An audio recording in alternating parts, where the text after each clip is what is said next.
すごいな。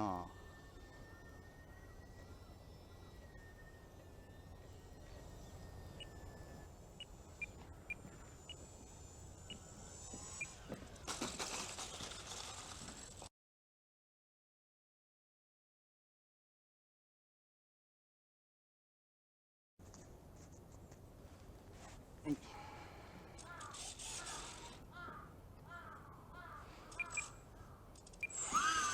もう離陸してます。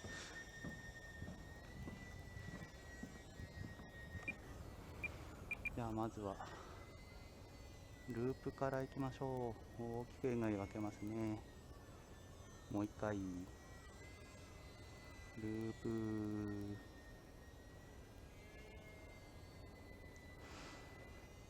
次は左へのロール性能いいです。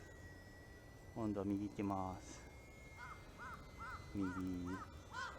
全然エレベーター打たなくても平気。じゃあ連続ロール、2回するとさすがに頭落ちますね。はい、じゃあ右ね。なのでエレベーターはちょっと連続でロールするなら当てましょうね。当てればこうローリングサークルも描けるので、ちょっと上がっちゃった。さて次行きますか。次は背面余裕ですね。背面むしろ上がっちゃう。あんまりエレベーター当てずに背面で8の字も描けるね。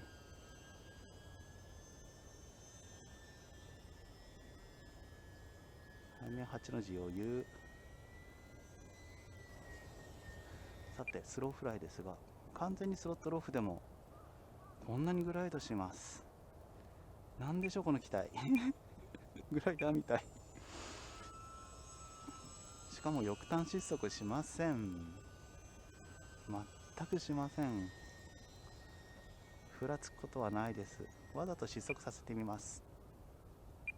コントロール失うことはないですね。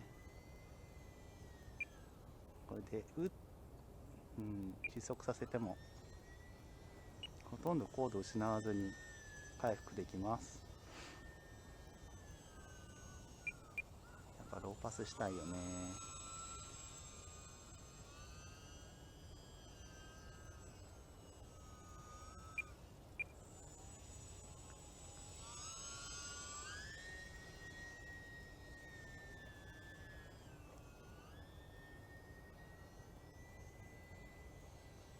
はい、ナイフエッジ余裕です。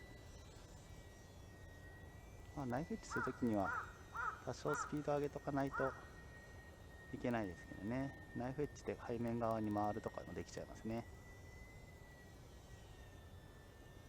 これはいいね。すごくいい。ずるいよな。このサイズの機体サイズにするとできるのかな。おっと3分半ですね、楽しんだ間に。じゃあ着陸させましょう。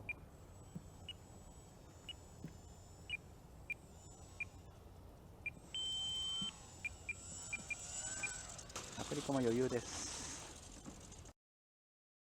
はい、3本目いきます。もう飛んでます。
美しい。この機体すごく美しいね。飛び姿もいい。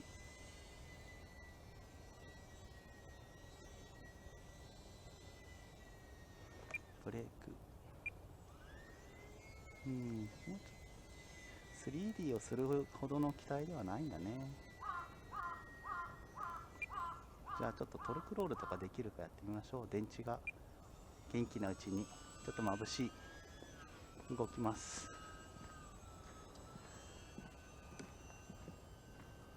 ここら辺なら大丈夫かな。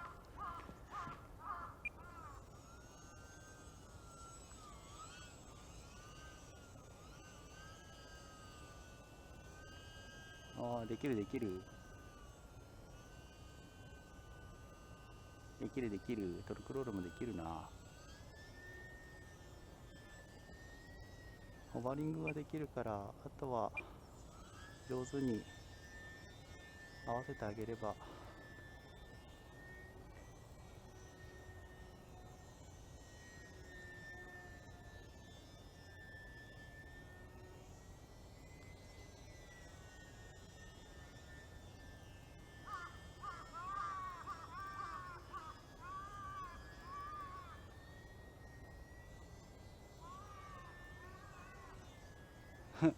ループこんなにできるもんな。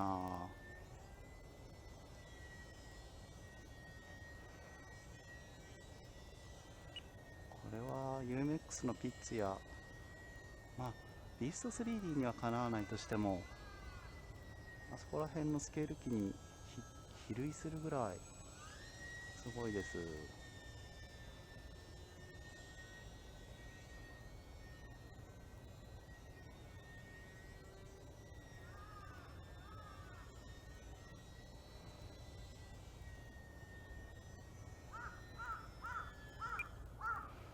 むしろ失速失速っていうか墜落させるの難しいかも。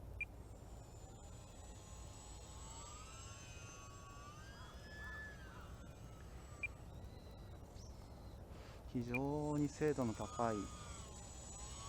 最初のうちはちょっと舵残りが気になりましたけども、舵残りは大丈夫です。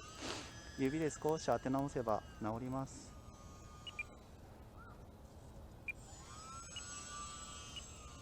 はい、着陸ですね。今日最後の着陸、失敗しないようにしましょう。